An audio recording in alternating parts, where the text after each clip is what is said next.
Hi, I'm Barry Siff. I'm with 5430 Sports on behalf of Inside Triathlon Magazine, and it's my pleasure to be working with the CEO Challenge people this week, and in particular Gorm Eriksen here from Denmark. Gorm is of particular interest because not only is he CEO, but he's a 10:04 Ironman. Gorm, tell us a little bit about your business, where it's at, and what you do.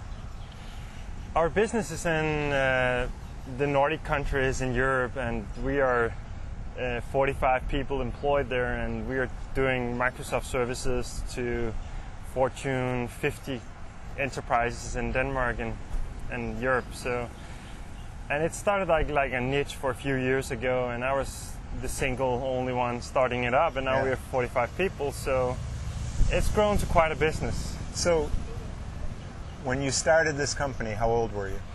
I started as 19 years old. 19 years old, he's 25 now, and an Ironman. Yeah, I think after starting that early in the IT business, I needed to change my lifestyle a little bit, learn a little bit about myself and my physical condition. I was working a little too much. When you were working a little too much when you were 19 and 20 and 21, did you look like this? Did you feel like this? What was your lifestyle like? I know, tell everybody else. It was like a complete lack of sleep. Most days, like 6-7 days a week with work. I had probably my nutrition was very poor. I didn't eat much, or I ate very too much and the wrong stuff most of the time. Yeah. And I had like an alcohol abuse, mostly on weekends, to make sure that I could keep up with the pressure, like the constant pressure from customers and employees. And I was smoking as well, so my physical condition was a very bad shape. When I was 23, I started to have like small issues with my body. Like my doctor would occasionally say, maybe you should put the pace a little bit down. Yeah. So 3 years ago, you say, I got to change my lifestyle a little bit. You also had an issue with your wife. She had a couple brain tumors. Is that right?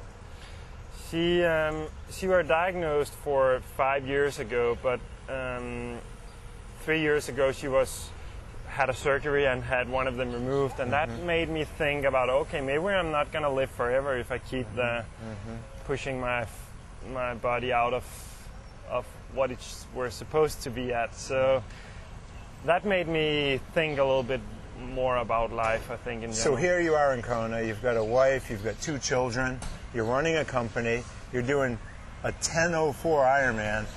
How do you look at business, running a business, and doing triathlon? Do you see similarities? Do you see the same type of drive? How do you compare the two? How do you relate the two? Actually, I do think that after trying this for a few years, I think that there's a lot of similarities, but it is tougher to do athletics on a professional, like making a living out of it, and business is requiring a lot of effort and time and competences, but triathlon is more like you have to make the world turn around you, like your family and friends and kids, and that's even harder. And then there's the financial part of it, which is like, it's almost impossible to make it work out. It helps running a company with 45 employees and everything. And the CEO Challenge, so you're obviously vying to become the fittest CEO in the world. I'm working on it. You got some competition within the CEO Challenge group? There's a guy from Australia, Ritz, who seems to be running just a few minutes faster or slower. Okay. So it's going to be a competitive run. So again, these CEOs aren't just competitive in business, they're competitive in triathlon, and that's what it's all about this week as they vie to become the fittest CEO in the world. And I'm here with Gorm Eriksen again on behalf of Inside Triathlon, and we just want to thank you for watching. Good luck, Gorm. Thank you. All right.